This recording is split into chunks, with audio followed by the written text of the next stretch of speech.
தெய்வம் நீ என்று உணர் யூடியூப் சேனல் உங்களை அன்புடன் வரவேற்கிறது.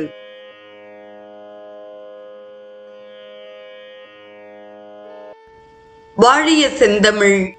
அன்பு நிறை உள்ளங்களுக்கு அன்பார்ந்த வணக்கங்கள்.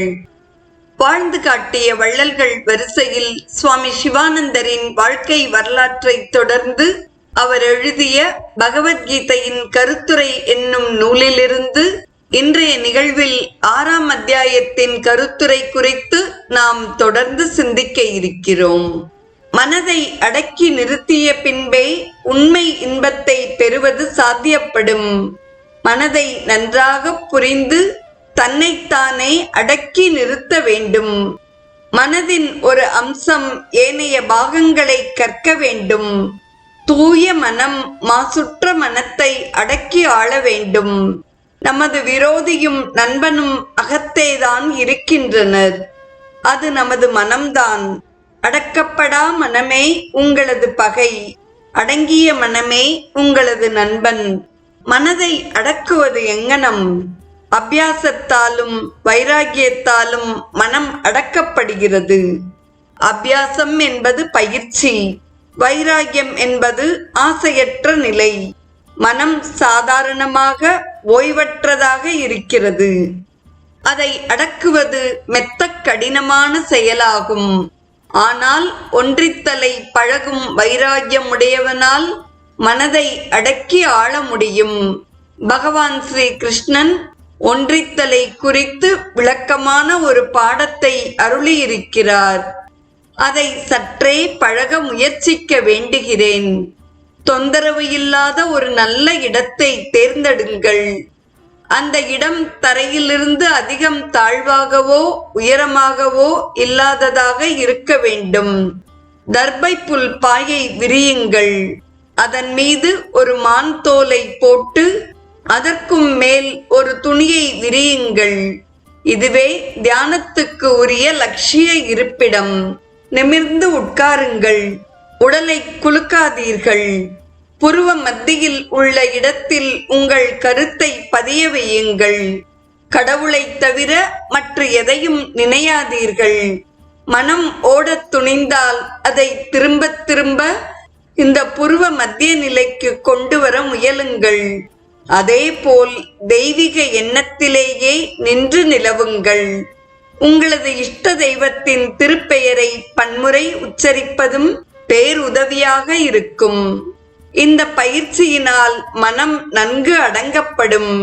இது உங்களை கடவுளருகே கொண்டு செல்லும். இதில் முன்னேற்றமடையவே நீங்கள் மிகுந்த மனசாந்தியை அனுபவிப்பீர்கள். நீங்கள் எப்பொழுதும் மகிழ்ச்சியுடன் இருப்பீர்கள். கீதையில் ஒரு சீரிய வாக்குறுதி தரப்படுகிறது.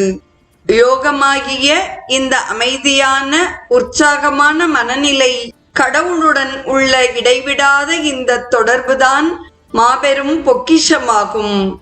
ஒரு தடவை நீங்கள் இதை பெற்றுவிட்டால் பிறகு வேறு எதுவும் தேவைப்படாது.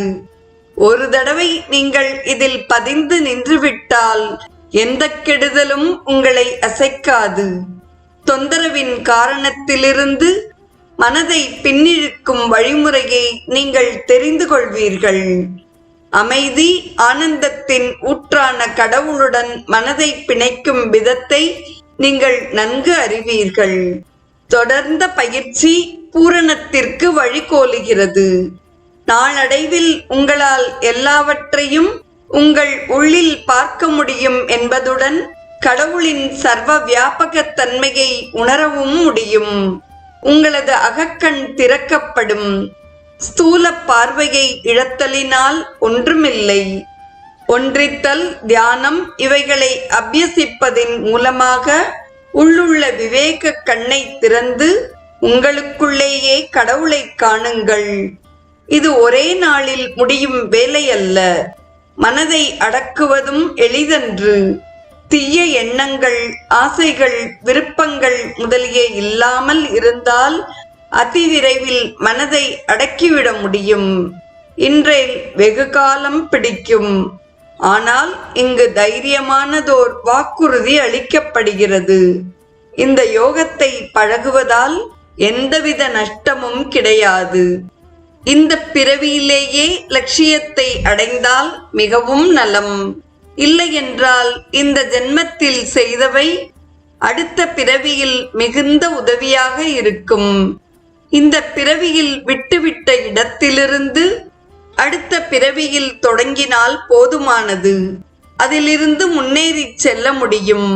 ஆதலால் எல்லா விதத்திலும் இந்த யோகத்தை பழக முயலுங்கள் என்று பகவத்கீதையின் 6ஆம் அத்தியாயத்தின் கருத்துரையை நிறைவு செய்கிறார் நம் குருதேவர் சுவாமி சிவானந்தர்.